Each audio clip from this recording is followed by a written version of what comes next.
Hola, el evento está a punto de comenzar. Este es el momento de silenciar tu móvil o ponerlo en modo avión. Y si no quieres perderte ninguna de nuestras actividades, puedes seguirnos en Instagram o suscribirte a nuestra newsletter. Gracias por tu colaboración y esperamos que disfrutes de esta experiencia en CASA SEAT.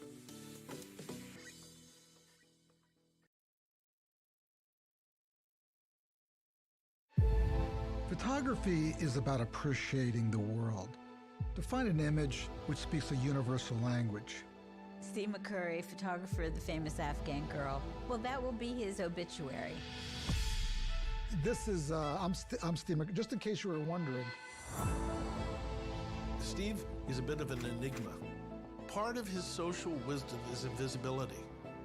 Every picture that a photographer takes is in some sense a self-portrait. I never for a moment wanted to be a war photographer.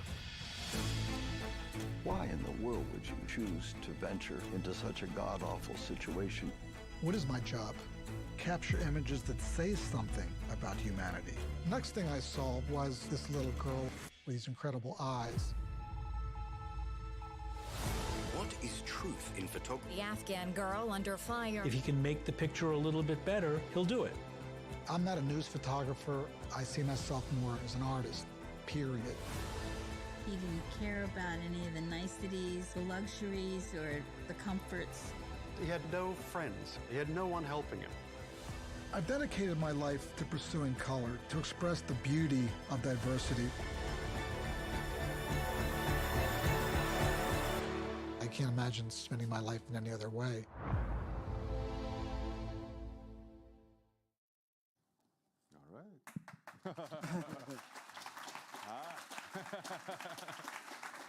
Molt bona nit.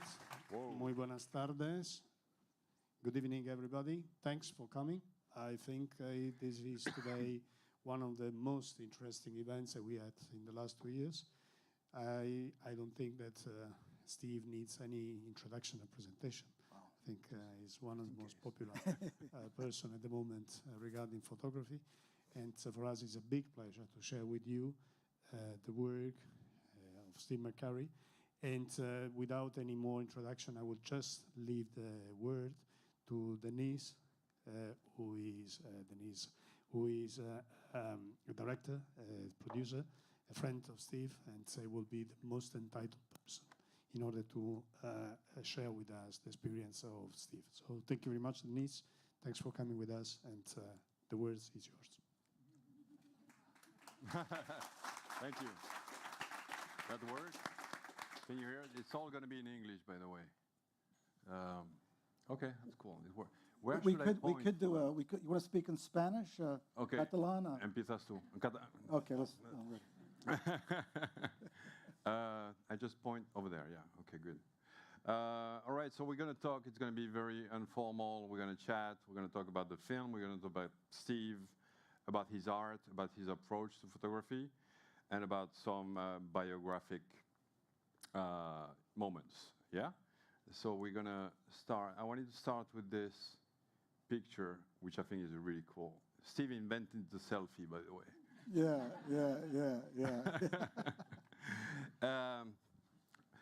This is in Philadelphia. This is near Philadelphia in Newtown Square. That's in the 70s. Yes. Well, yeah.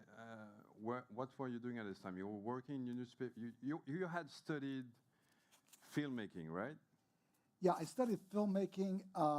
My sort of aspiration was to do something like what you're doing now, be a filmmaker, mostly documentary, be a documentary filmmaker. But as I studied, as I got into it, I realized that I was sort of in over my head, so to speak. And I also realized that it was a lot more complicated than I thought, and more expensive. And then I was introduced to photography, which was, very more immediate, more spontaneous. It didn't require any pre-production or post-production. Didn't require any writing. And so I kind of gravitated more towards still photography. Incidentally, 2 points about filmmaking is, in the U.S., is that it's a big benefit if you are in New York or L.A., or if you have relatives that are in the business. The other thing which I've come to realize and learn is that, writing is a major component to filmmaking. Dennis is a wonderful writer. I'm not a wonderful writer. I struggle with writing. So a lot of the great directors are also, Tarantino and Scorsese. A lot of these people, who did Scarface, the movie, did Nixon, the guy who did, what was his name? I think he was just here recently. He's a writer. He's a talented writer. So for a lot of reasons, I decided that filmmaking wasn't the direction I wanted to go in, and that photography was, again, more immediate. And a lot of the people who I looked to, admired, were still photographers. Henri Cartier-Bresson and Andre Cortege, Kappa, Walker Evans, Dorothea Lange. So let me jump on that. So there's many photographers that are inspiring, but there's also, you can get your inspiration in terms of how you work with the light and and the shadows in the painting, also in the classic painting, right?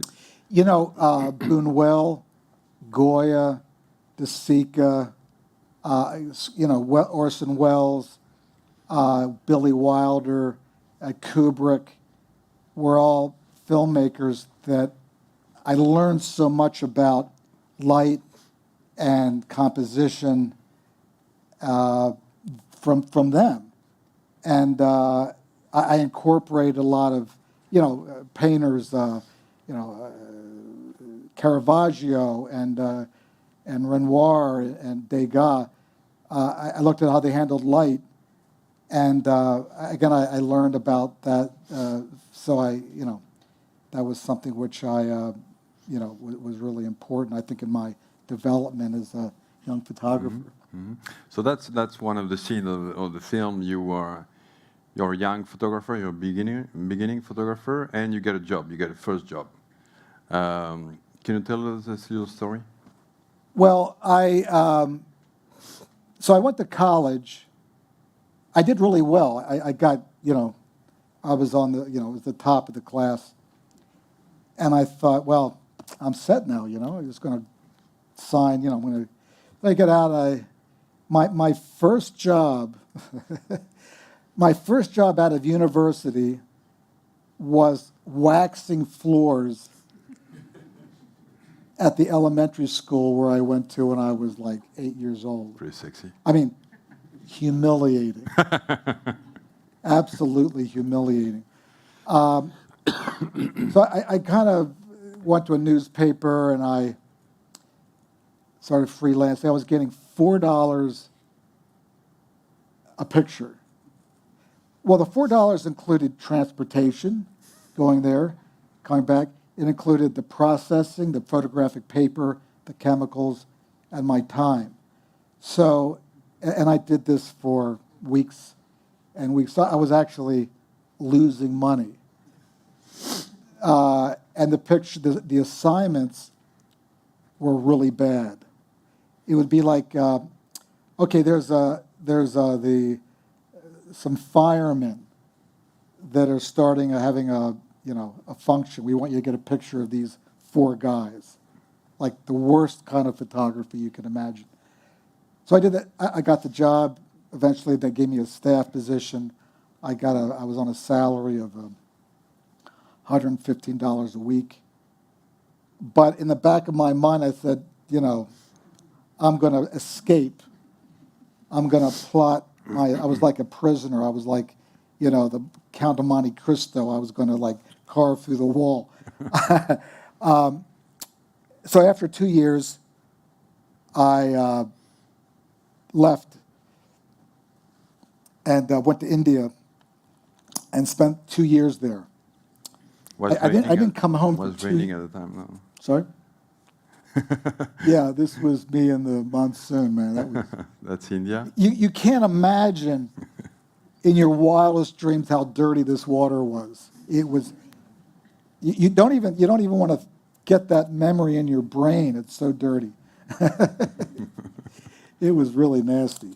I mean, the one of the part which wasn't so bad were all the dead animals floating around. But I was sort of faced in this situation with the decision, because I first thought, I'm going to shoot this flood from a boat. So I hired a boat, and I'm, floating around. But I couldn't quite, I had a guy rowing, but I couldn't quite get into the position because he had to, and then I couldn't get the right angle. I was up a little bit too high. So I thought, okay, well, that's not going to work. I'm going to get some waders, some fishing boots, boot that comes up to, it's a boot that comes up to here, the straps, and this big boot. Like the fly fishing thing. Yeah. Well, the problem with that is it filled up with water. All the water got in. And it got,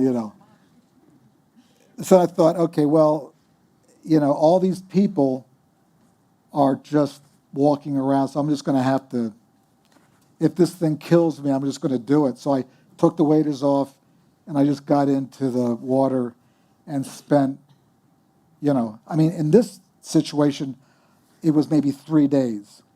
But I was in other cities and other floods, and I just, I'd come home to the hotel at night, and I'd have disinfectant on my feet and everywhere. It was, I'm like so, glad I didn't get like cholera or some kind of a serious, disease from this thing. You did. I'm just jumping on, bouncing on what you say. You did have a few adventures in terms of health and some accidents and some, close calls during all these years. No, I'm not talking about India now, but in general. Well, I think the worst, I've been in a lot of war zones, not as a war photographer, but more of sort of photographing what surrounds these areas of conflict. But actually, the worst, I would say, probably the worst experience of my entire life was, it was a February afternoon in Slovenia, beautiful alpine mountains, this gorgeous place, kind of a resort, and I was going to do some aerial photography. So I actually rented this small plane. And I got in, it's beautiful, we got up and we're flying around. I was just going up to do a test, just to see if this small plane would work for photography. So I went around the lake, this beautiful lake, and I thought, okay, now we can kind of go back. We're finished. So the pilot was sort of a show-off. He wanted to impress you. Wanted to impress me, So we started to go really low, and I said, go up, because the whole idea of a plane is to be up. Otherwise, you get a boat. And I don't need the plane to be here, because I can stand and shoot like this. I don't need to be down here. I can get down if I want. So the pilot got so close to the water that the wheel went into the water.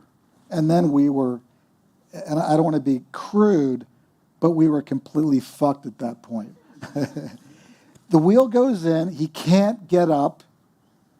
The propeller touches the water, boom, it explodes. And then we flip upside down. And I remember thinking, I'm going to die. And by the way, I don't know how to get this seatbelt off. This was like a homemade plane. Something, and so to make a long story short, I think I went on automatic pilot. I went on some kind of thing. And again, it was February. It was really cold. What I couldn't see, I went underneath the seatbelt. I literally slid under like that.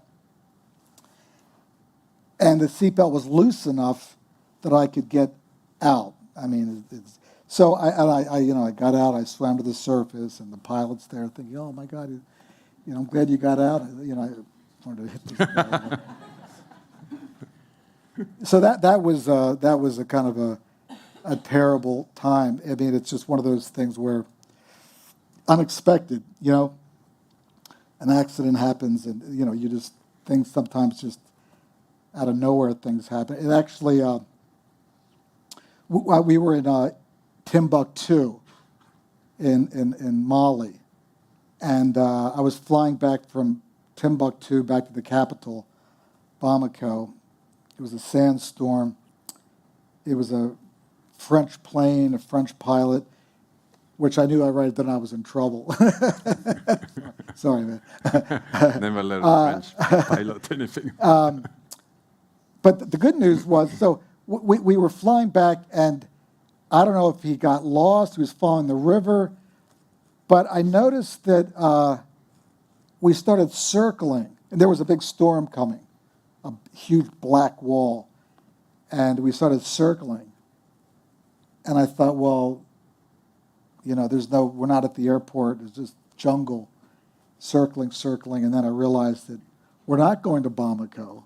We're going to land the plane right here in this field, and we're like hundreds of miles from.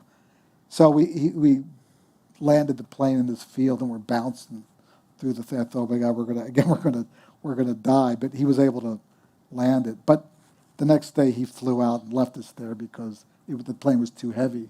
Oh, right. To leave in with all of us, because it was just a field. It was like a millet field. And we were, but that was really quite scary, to say the least. You want to tell us, let's get back to India. You want to tell us a little bit about the first, you spent a couple of years when you left. You left the U.S. Yeah, I left in 78. I left in like February of 78, and I came back in like March of 1980. I was like, and I just didn't. Well, I didn't have any money to come home to speak of, but I thought I don't want to. Still trying to make this thing work, and. But there was no assignment. There was no newspaper. There was nobody. There was just you. Yeah, it was me. There was but my kind of break came with Afghanistan, where I went in and was able to get. This is me in the summer of 1979, and my camera bag is in that thing. So I got an old Afghan suit and a hat, and my cameras are in that thing. We walked through the mountains. We passed some soldiers. They thought I was an Afghan villager. They didn't know the difference, and that's how I. So you were in Pakistan, and you met a group of mujahideen. Yeah. Right, and they told you, on the other side of this mountain, this is Afghanistan, and something is going on.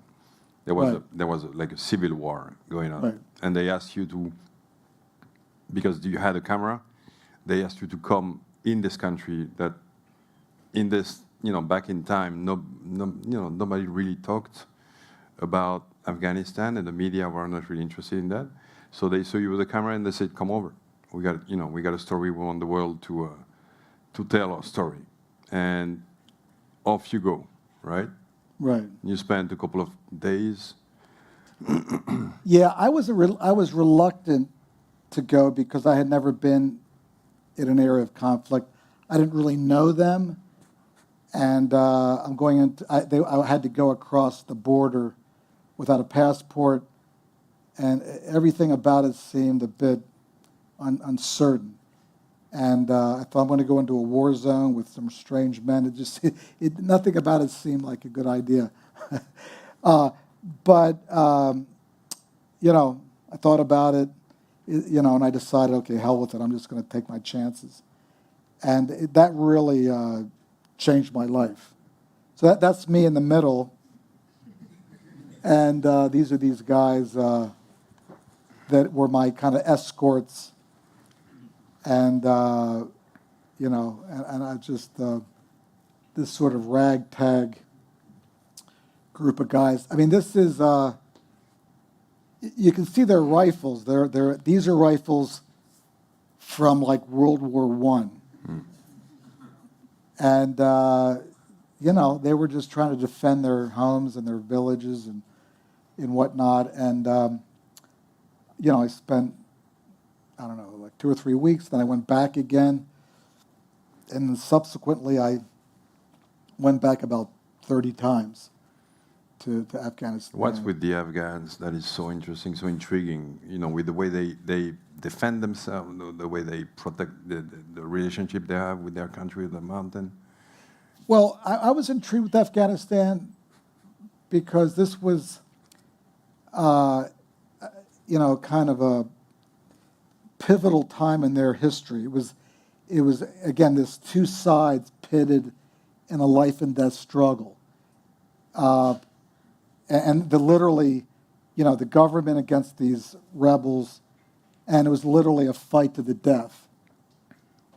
And you had the government trying to impose their ideology and their taxes and their government representatives, and against these guys who thought they were protecting their religion and their way of life and all that kind of stuff. It was literally, so the government, it was sort of like a mini Ukraine.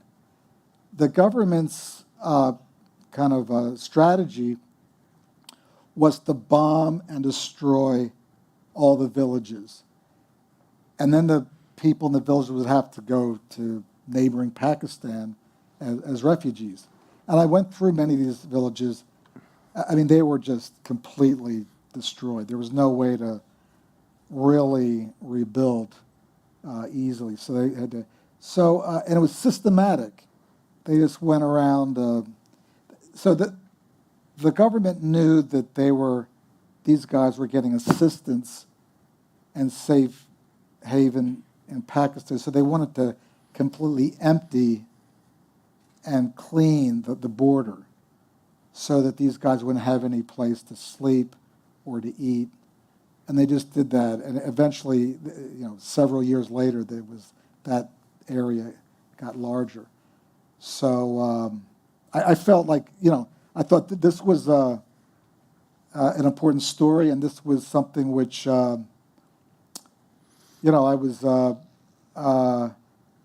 felt like, their story needed to be told. I felt like this was an evil action that was being taken place. So I decided to go and kind of cover it. And you did shoot amazing pictures, a lot of portraits of these mujahideen, and sometimes you can see in these pictures, we can see them in the film, a lot of joy also, and they can, they are sometimes they're kids, they are not, they are not warriors, they are not professional military, and they have a weapon, they are defending their mountains and their villages, and so there is a lot of tenderness in these pictures. So you get out of the country, and you have all these rolls of film in your bag, and you smuggle out of the country in this bag. That's on the way in, but on the way out, kind of the same attire, and you get out, and all these pictures, what happens with them? Do you get interest at the beginning? I got the pictures. I went back to Delhi. I went from Afghanistan to Pakistan to Delhi. I gave the film to a friend of a friend, and they went back. I had the film processed, and it was like, I mean, I used to ship my film back in the post, the mail. I was mailing film. You know, I mean, now we kind of send them by, you know. You want to make a little parenthesis because just to you know, to avoid the question of, you know, analog photography versus digital photography. That's a question that you know, we hear, you know, very often. And you want to tell us what you think about analog photography versus, you know, digital. And I think you have a horse story. Like, well, I kind of compare digital to film the same way I compare kind of a typewriter to a laptop or to a horse and horse in a car and a horse to digital. I see film as sort of the horse and digital as sort of your car. I have no real affection or nostalgia for film. I think that what we can do today with digital is so much more superior than film, because we can shoot in low light, we can see the picture, there's no chemicals and blah, blah, blah. Now, you know, there's always somebody who takes the contrary view, and that's fine. Somebody who says, well, I want to get back to the begin. I want to go back to the original. I want to shoot with a pinhole camera. Great. Mm-hmm. The choice. Wonderful. Mm-hmm. If you want to shoot with film, that's God bless. If you want to shoot with a Holga, which is a plastic camera, wonderful. If you want to shoot with an 8x10 view camera, 4x5 view camera, you know, a lot of great photographers use a big view camera. But for me, my creative choice is a Leica digital camera. But that's just me. But I never want to impose my kind of technique on anybody. But I do think that it is a step up. I see the whole you know, horse and buggy thing. It's kind of like so much more convenient, and it can do so much more and get you to your destination quicker than you know, the digital camera than the horse and buggy. So you were getting back out of Afghanistan with all these pictures, all these, you know, film rolls in your sack. What happens next? So I sent them back home and to a trusted friend, and we were able to get there was a magazine called Geo or Geo, depending on what's a German magazine. Yeah. They bought 2 pictures. So that was my big break. And then the thing went cold. That was in July. And then nothing, zero. And then a picture published in the New York Times in September. And again, nothing. So I went back to Afghanistan. But in December of that year, the Russians invaded, the Soviet Union invaded, and then the thing exploded. And I had all these pictures, and then suddenly, you know, everybody wanted. I got an agent in New York, and the pictures were being sold like all over the world. So I kind of went from some unknown photographer to an unknown photographer with a bunch of Afghan pictures, which everybody kind of wanted. And so my name became associated with Afghanistan. And then I started getting assignments from various magazines that went on and on and on. And that's how how it sort of started. This is the kind of destruction that you found. It was like, you know, Dresden in 1945. It was like kind of just complete and utter devastation. this is the poor guy was selling oranges at and it had been a police station, and it was of course bombed. But Afghans are resilient. They're industrious. They're kind of ingenious, and they always come up with some solution to for their hardship. One thing you told me once, and you said you can rent an Afghan, but you can never buy an Afghan. Yeah. What does that mean? Yeah, you can't buy an Afghan. I mean, you can come in like with the British. So the Russians came in, and they were the big friends, and the Afghans said, you know what, we don't want your system, we don't want your government, we don't want your ideology. Oof. And then they left. Then the Americans came in with all this bravado and all this money and all this stuff, and eventually the Afghans, I'm simplifying, but there was an element of the Afghans that rejected what the Americans were doing, and it became a question of power and might. And the Americans had the money. The Taliban used to say, you have the watch, we have the time. You have the technology and all the fancy stuff, but you take your fancy watch. We're going to outlast you because we live here. You want to stay for 10 years, 20 years, 100 years? We're going to bleed you to death. Eventually, after your soldiers are dead, you spend all your money, you're going to leave, and we're going to still be here. And we've seen that in more recent history. And then that's what happened. I mean, we left. It wasn't only NATO, and everybody was, and public opinion turned against and the amount of money is staggering, and so much of the money went for corruption. I mean, like trillions of dollars. I mean, if we had taken that money and put it towards education, healthcare, or done something, but it literally just went away, just with the wind. It just, and it's a sad story. So this conflict in Afghanistan, because Afghanistan is a big, is a country you have, really in your heart and in your career. It has, some weight. This conflict created a lot of displaced, a lot of refugees who went out, into different countries, right? To Pakistan, a lot of them. And I think in '84, you went in a refugee camp in Pakistan, and you went by a school, a tent, which was a school, and you heard some noise. Tell me a bit of the. Yeah, so walk us there, Yeah, I was in this camp. It was actually, I was ready to go to lunch.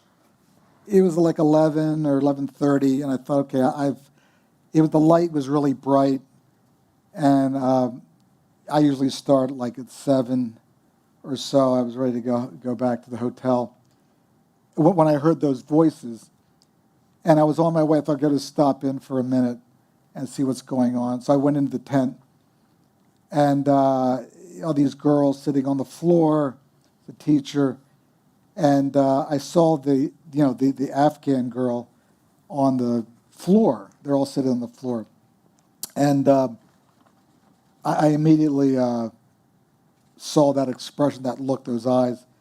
I thought, this is. I knew. I mean, I knew immediately that there was a strong picture here. So I thought, okay, how am I going to do this? What's the best approach? So I kind of sat there on the floor and I asked the teacher. I wanted to photograph some of the students. I said, well, can I? So I photographed 2 or 3 of the students, just to kind of get everybody warmed up. Because, I'm a foreigner, I have a camera, they're not familiar with that. And they're girls. And they're girls, and there's a big sign that said, photographing females is prohibited. but that culturally in Afghanistan, it's okay to photograph a girl before puberty. Now, obviously, you need, there has to be some adult supervision or whatever, but generally it's okay. I've photographed girls all over Afghanistan without a problem. After puberty, different story. So I photographed the girls, then I asked the teacher, can I photograph? So she came over and sat in front of me on the floor, and it was this amazing light coming into the tent because it was 11:30, a bright sunny day, but dark in the tent, but this indirect light coming in. So she sat there and she's looking at me, and I squeezed off, 10, 15 pictures. And of course, this is the first time she'd ever been photographed. And maybe the first time she'd ever met, or not, we didn't really meet, but the first time she was in contact with a foreigner. So I think part of the expression is her kind of, her where she had come from, refugee, orphan, living in a refugee camp in another country. So I think there was a certain, that was part of her mental makeup. But I think she was also curious about me and kind of looking at me, wondering, who is this guy and why is he dressed like that? He doesn't speak my language, and that camera, what's going on? And then after a couple of minutes, she got up, and because the other girls I photographed had been fairly brief. So I think she thought after that brief amount, she got up and left. But, I wasn't finished, but that was it. I mean, once she's up and gone, I can't. So the girls go back to the class, they're studying and blah, blah, blah, blah. And I sat there for a few minutes, and then I thanked the teacher, and I got up. And of course, this is film. I didn't really know what I had. There's an exposure question, there's a focus question. You never quite know what you have. You can check. You cannot check on your camera what you have. So you're going to see that maybe a couple of months later. You're going to discover the image because every day that passes, that you forget, right? So I kind of put on. But eventually when I got back home and looking through the film, I thought, whoa, this is really powerful. And it was just one of those cases where it was just there was no direction, there was no, the background was the back of the tent, the light was what's on her face, and her face, you can see in the picture, her face is rather dirty because she's living in a refugee camp, she's, and her shawl, as you can see, it's ripped because she only had one shawl, and there had been a fire in the kitchen, and she had gotten a hole in her shawl because of the fire. So it's just one of these cases, it's just one of the stars aligned, and it's a picture which, we talked about this in the past. I mean, you can try and sort of replicate the picture. You just can't get to the same feeling because, her expression, has this really intense look. She's not frowning. She doesn't look sad, but yet she's not smiling. It's this ambiguous, but she has this very direct gaze, which is, there's a kind of a intensity, but there's also this kind of perseverance or fortitude or kind of a dignity. I'm poor, I'm in a refugee camp, but I'm on this. I'm looking at you, my head's held high, and I'm going to move forward. and I think that you know, she's a beautiful little girl, but you can tell that, you know, she's poor. I mean, you know, her face is dirty. She has a scar on her nose. There's one thing that is, you know, that kind of triggered actually the film that we made and we've been shooting during 5 years, and it is the, you know, how one image, one single image, you know, because when we shoot film, we shoot a lot of images. We shoot, you know, 24, 25 images per second, and we shoot, for this film, we have shot hundreds of hours. But just one image, as you're saying, is capable of capturing perseverance, resilience, hope, you know, struggle, and all the, you know, it became a symbol. This picture, you know, is now one of the most famous images in our history, and it became a symbol of, you know, the life and struggle and, you know, and the condition of refugees around the world. But there's something I want to ask you about this picture and others. There's one thing that I think is really interesting. Sorry, because I don't see the next one, so I gotta check out sometimes. Yeah. I want to ask you about the light. I want to ask you about two things actually, about the light and then how the empathy and the energy thing in the approach to find a face that tells a story. In most of your work, you don't work with this kind of light. You work in low light, very diffuse light.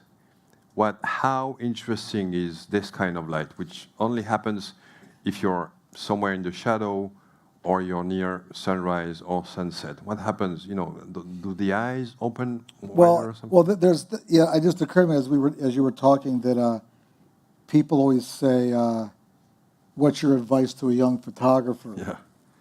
And what I've never actually said, what I think would be a good advice, would be, you know, learn about light.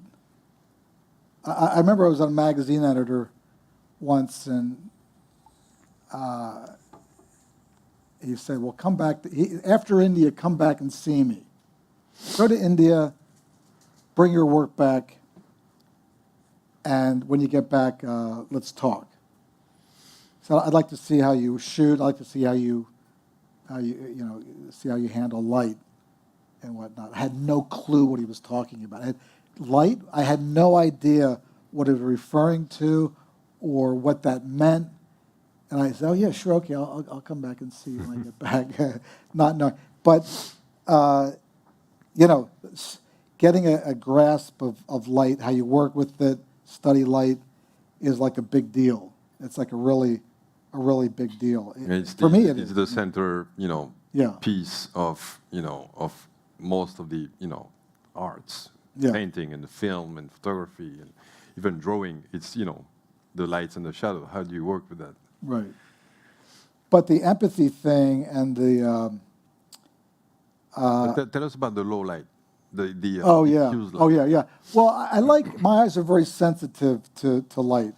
I you know, just even without a camera, just, you know, if just in life in general, I tend to try and avoid bright light. But I think for me, my photography, for color photography, I prefer working in a low light, cloudy day, overcast day. I think for portraiture, if you're in a low light situation, the eyes tend to open. I mean, there's not professional photographer anywhere that's going to photograph somebody on a bright sunny day with their, you know, looking like it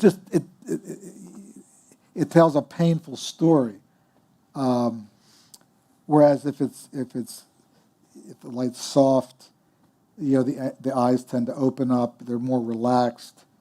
You see more of the eyes, and I think when you're in a more relaxed, comfortable situation, you get a better picture. Mm-hmm. So I generally, if you know, if I remember I photographed, there was a talking about portraiture, there was a man in India, a nomad. I saw him on the street. He had this orange beard, this literally orange beard. I thought, whoa, this is really interesting. So he's walking down the middle of the road with a herd of camels with some colleagues. So I had my assistant, okay, could you ask this guy if we could just make a picture?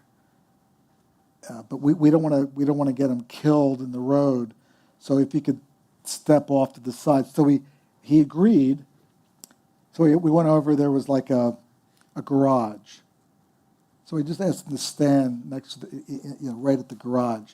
So we went from this bright, dangerous situation where the guy, to out of the street, out of the road, into this sort of dark garage, just there. And I made the picture. His eyes are open. It's nice, even light. We didn't take him to a studio. I didn't take him to my hotel. We didn't go, it was just. He's right here, actually. No, Yep. no, that's not. That's somebody else. Oh, but that's also. Oh, yeah, that's the one. This is an example too. We can talk about this guy. Let me tell you about this guy. Mm-hmm. Same kind of story, although, and again in India or South Asia, the men, when they get white hair, they'll often color it with henna. So I was doing a story on nomads, and I went to this village, and they said, "Oh, this guy's a magician. He's a magician." Back in before television and internet, they used to go around performing tricks. They get some money, entertain people, So, oh, you got to meet this guy. So they brought him to my friend's house, and so we got to make a portrait. So I took him to, there was like an abandoned house, like a shed. And again, it's middle of the day. We went into this shed. There's no lights. It's like a broken down shed. No strobes, no lights, just the sun.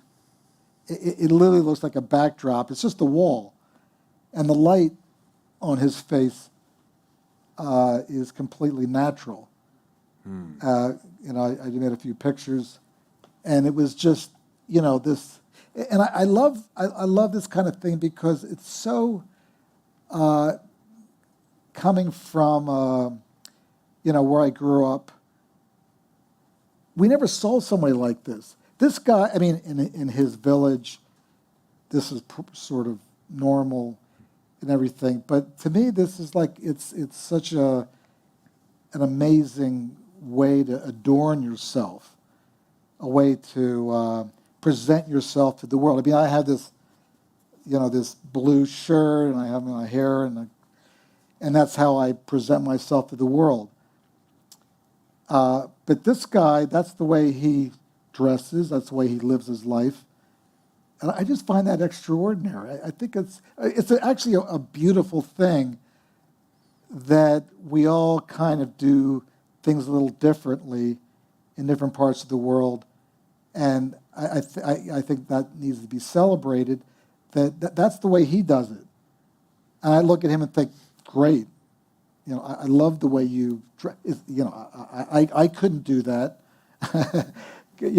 but he can do it. And he was still, there was kind of a showmanship dimension because he's a performer, and he needs to create kind of a persona with his. That's how he made his living.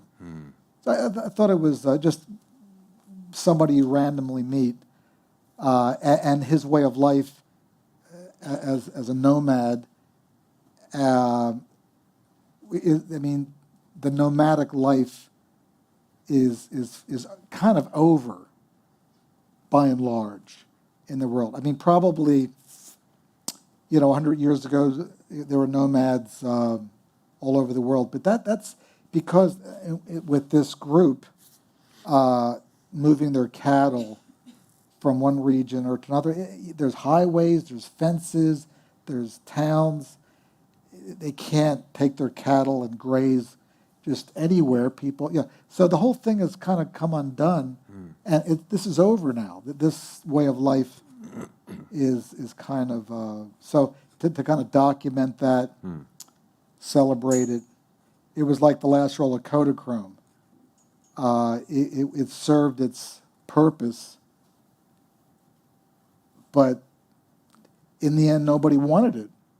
I mean, there was a few people that wanted it, but not enough to make it economically viable. So it went away like so many things to just become obsolete. Like, try and find a typewriter in Barcelona now. You'd have to go to you have to go to like an antique store, and even then it probably wouldn't work.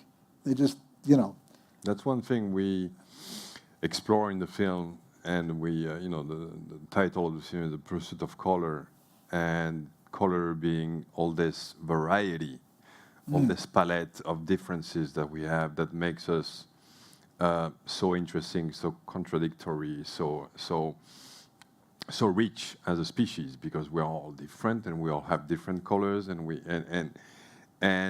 that's something you see in the film also at the beginning, that we don't want to live in a world without color, which means we don't want to have to live in this homogeneous world that kind of, is kind of leveled in shades of gray, and kind of everybody loses, maybe if you go back today, maybe this guy is not going to dress like that, who knows?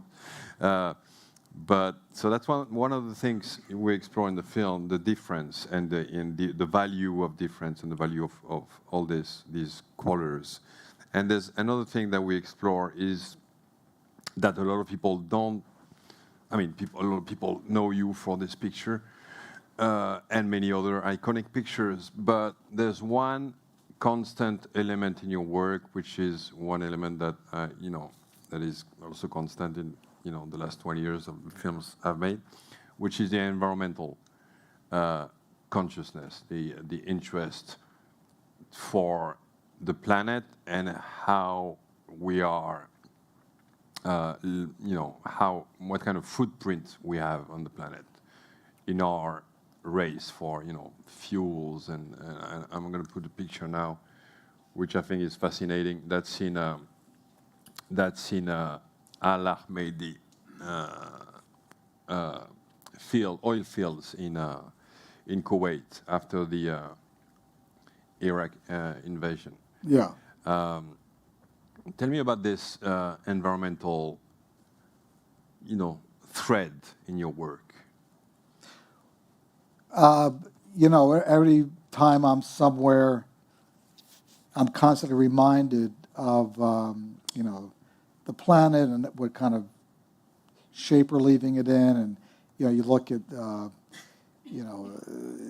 urban slums and, the garbage and the desertification of the Sahelian region in Africa, and how, or how we're polluting. Who was I talking to even today about the some of these islands, like in the South Pacific, which plastic thing, the plastic. Yeah, was that? No, that wasn't with me. Yeah, but all this plastic is washing up on these remote beaches, different parts of the world, and these animals, these birds, or sea lions or whatever, are ingesting all this plastic in these remote areas. It just kind of breaks your heart to think how we're the kind of custodians of this planet, and we've just done a terrible job of protecting the wildlife and the oceans and everything. It's just a disaster. It's really. There's a lot of good things that are happening, but we struggle to be optimistic because it's kind of depressing, actually. In what condition do you shoot this picture? So well, this bird is going to die. This bird had landed. These are migratory birds, the cormorants, that they would land. They would fly over the Gulf, and they would land in kind of get water and food and rest, and they would continue. And they saw these lakes, thinking it was water, and they got all covered in oil. And most of these birds died, thousands or tens of thousands.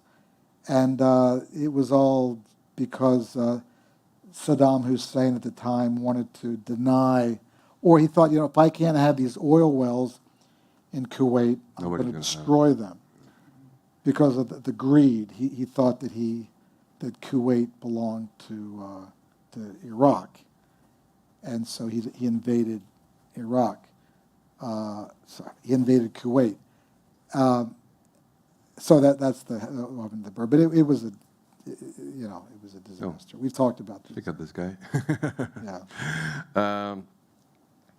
That's to talk about. But this is still up on the screen. Oh, it's over here. Oh, yeah. Yeah. No, just talking about the Buddhism, and I think that's also one of the things that you have been. We got like 5 minutes left, and then we're gonna get a few questions from the audience. Can I just make a point about this?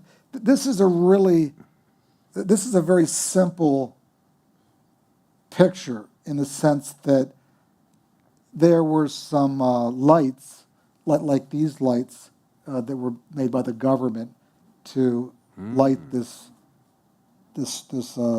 large rock. It's a place of pilgrimage, very important. It's probably the second most important place of pilgrimage in Myanmar.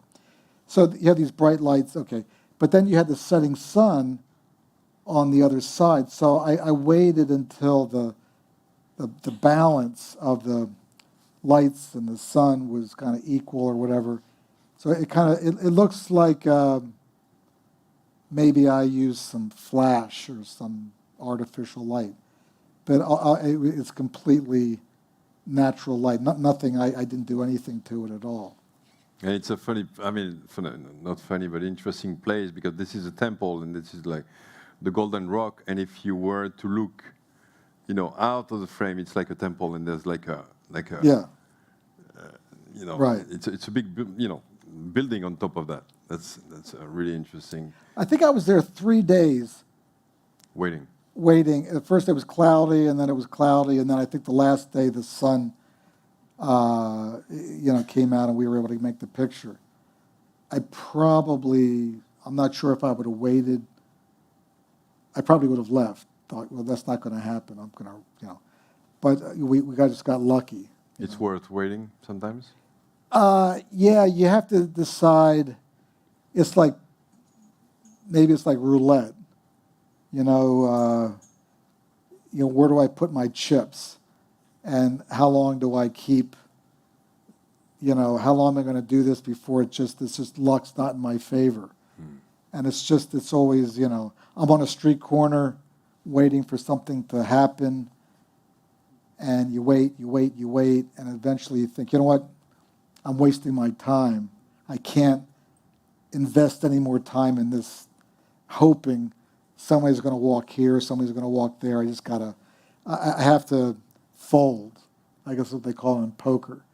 I just have to throw my cards on the table and go somewhere else. And time is interesting and stretches sometimes and kind of compresses sometimes. We have this one scene in the film where you're just walking in a very simple street in the Dominican Republic, where, maybe I wouldn't shoot, I wouldn't see any picture there. And we're just walking, and things, when you get in this kind of, state of, where you perceive your environment, things kind of happen. And some people look at you when you have a camera, and they kind of offer you their story, and they open their eyes, and the camera is not a problem. That's a very good point. Actually, it's a really profound point, because sometimes I was often walking around this area without really a translator, so to speak. I was actually kind of communicating, and people would indicate to me, as you said, yeah, it's okay. That, you know, it's a smile, it's a gesture, nonverbal Very thing. subtle, very subtle sometimes. Yeah, and you can understand. I mean, when people don't want to be photographed, you can quickly, that vibe is pretty strong. But sometimes when people are open, and as you offer the situation, then you can, it's kind of have to learn, about that. Talking about time and perseverance. So when you want a picture, something happens. You told me a story about this picture, that you're standing on a rock in the water. Yeah. And with each wave, I would go up out of the water, and I was hoping that when I came back down, I'd be on the same rock, because if not, I could have gotten, but just, so this is around 25 years ago, and this has been photographed a million times by a million different photographers, but there was a time when these guys would actually go out there in the morning and fish. As the years went by, two things happened. One, they couldn't make any money, and they decided they could get jobs in drivers or in tourism or whatever. And as tourism increased, other photographers and tourists would come, they'd see these pictures, and they'd say, I want to get a picture of these guys, because the poles are there all the time. Uh-huh. And I suppose that sometimes the tourists will come. Anyway, this was kind of a magical moment, because the light in the background was right. We have this sort of suggestion of the land with the trees and the rocks. And the lines are very gracious. Also. Yeah, and then this one guy who's going off to fish in another pole is there. So it just, but I had spent several days here photographing the morning session and the afternoon session back and forth. So I was kind of getting into the kind of the rhythm of how they worked and how they did it. And got kind of lucky. Not really luck, but it was, when opportunity meets preparation or something. There's a thing about that. So I put the time in, put the work in, and then a bit of luck on this picture. This is when we you shot when we were together, actually. Yeah. And it has also this very interesting, the composition, and getting these, these kids at the right moment. That's the kind of Cartier-Bresson kind of thing, yeah, the decisive moment. Well, the trees are... Waiting is part of the game, I guess, also. Yeah, and kind of, these trees, I'd always wanted to see these trees. Again, these are iconic. I mean, they're around in different parts of Africa, I suppose, but this particular sort of street has a number of these trees, so it's become, again, a lot of people have photographed it. I'm not the first one. One of these is 800 years old. Yeah. Oh. Yeah. So, there's a lot of tourists there. There's a village which is literally just out of the frame, kids around, whatever. So to me, I was just trying to, the question of, what do you do with a Taj Mahal? I mean, what do you do with a situation like this? How do you photograph something that's been photographed like a million times? The Eiffel Tower or the Statue of Liberty or or whatever, and you just have to try and find, study it, look at the angles, and spend time, go back. I mean, we went back here, several times, morning, afternoon, we were there at night, got there in the morning at sunrise. Man, I think we're going to have to wrap. This is a picture people here might know. This is Barcelona. Yeah. So that's a city where... Some people say, why did you crop out the other people? I don't know. Sorry, I don't know. This is very subjective. And this is one frame from the film, just to kind of wrap, pleasure talking to you. Well, yeah. I have to say that it was a pleasure working on the film with Denis. We've known each other for 20 years more, or whatever. And we had worked on another film back then, and we talked about this film, The Pursuit of Color, and I thought, working with somebody who I trusted, who I thought would tell the kind of honest story, right story, I thought, this is probably a really good idea. And it was kind of many years in the making, a lot of work. We went to a lot of places, and we had a great team. Yep. We had a great great sound team. We had a great camera operator. That's a joke. He's actually a wonderful cinematographer. I hope he's not here. Do we want to take a... But I have to say one thing. I look really old in this picture. I look like Father Christmas or something. That's the beard. Do I really look like that, Denis? Ask Jordi. That's why I cut my beard, man. Do we want to take a few questions and from the audience? Sure. Is somebody... Some brave soul out there want to... Yeah. Yes, ma'am. Question. Do you shoot everything manual like aperture? Never. Everything's automatic. Automatic everything. Now, do I override that sometimes? Of course. But the camera is so much quicker and smarter generally than I am that I let the camera do the work. But I do override it. Sometimes I know the camera's seeing something, doesn't quite understand, what I want to do, so I'll override the automatic setting. But I'm a firm believer in automatic focus, automatic exposure. But that's, what I do is nothing about, I'm looking for emotion, I'm looking for, that part doesn't interest me. When I shot film, everything was manual. Actually, I was using automatic focus at the end, but I was always shooting everything on manual, the exposure. But I missed a lot of pictures. Overexposed, underexposed. Oh, yeah. Okay.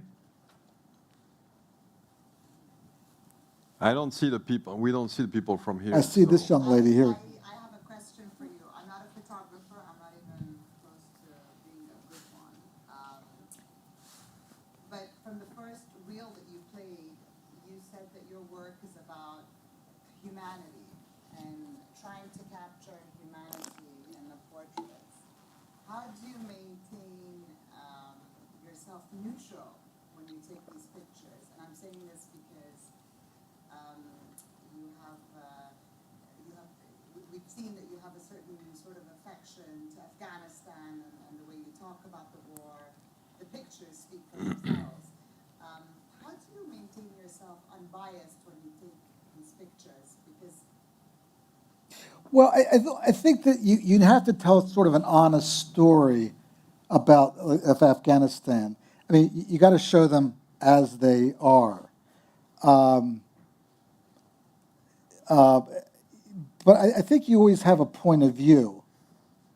I felt strongly in those first that these guys were like trying to, they were the good guys, and that they were being put upon by the government. But I think that you always, you know, you want to show people as they are in an authentic way, in a genuine way. I think you always have your own opinion, but I don't think you want to make propaganda or glorify somebody that maybe, but I think you can't escape the fact that you have your point of view. I just think you have to come with a kind of an honest representation of them in their life and as they are. You don't want to kind of, you know, dress them up or put makeup on or say, you know, I'm going to put you in a costume or whatever, that sort of thing. Does that make sense? That's one of the things we explore in the. I mean, Yeah. we explore. But do you understand We what talk I'm about saying? in the film. But you're not convinced about what? About the point of view or objectivity or subjectivity? Maintaining neutrality because it's your point of view, but at the same time, the objective of you taking the picture is to show humanity. So, I mean, as a journalist, That's the. we're always seeing, like, I have to say this, the American point of view. I have to say this because when I saw the picture of the oil, the duck in the oil, you said it was because of Saddam that wanted this. This is your point of view, but it's not the point of view of people that live there. Same thing. It's just the point of view. No, but when you say that, just to understand, the oil wells, the invasion of Kuwait, was Saddam Hussein trying to absorb, Right. It was the and he's the one. Without that invasion, now you can whatever you think. He would today, Kuwait would be under the control of Iraq. Absolutely, but what I'm trying to say is just that, you know, to maintain neutrality, you chose places like, and I'm just going to jump to another subject, you chose Afghanistan, for example, a bit of Kuwait. But how do you maintain neutrality when you take a picture without putting your point of view inside? I mean, it's just... But I think. Can I say something? Sure. That's the objectivity question that we get all the time. So, are you objective? Are you objective? Are you an object? I think we're all subjects. We're all subjective, and the. Let me speak a second. And the you know, whatever image you create, even if you're a painter or you're a filmmaker, you're a photographer, you're going to choose what's going to be in the picture. You're going to frame this way, you're going to frame that way, you're going to point your camera this way, or you're going to point your camera this way. That's how is that? How is that? Because we all have a different upbringing, different education. We all come from different places. So this bias or the lack of objectivity, I think is inherent of, to being human, to being subjects. So we're all biased. I get the question, how do you make sure your film is objective? It's not at all. It's highly subjective because it's me making a film about another guy. And we happen to be friends. Is it going to be convenient? Is it going to be, are we going to, forget about the downsides or the mistakes? No. But, we're all subjective. So I think it would be good to, But go back to the oil duck. I'm not sure again. Tell me why the oil duck is. But I think it would be good. I think it would be good to give the floor. Okay, sure. Get other questions because otherwise it's going to become a conversation between you two, which you can have outside. Well, hello. Well, first, thank you for being here and for giving us a glimpse, both to Denis and Steve, of how the life and the work of a great photographer looks like.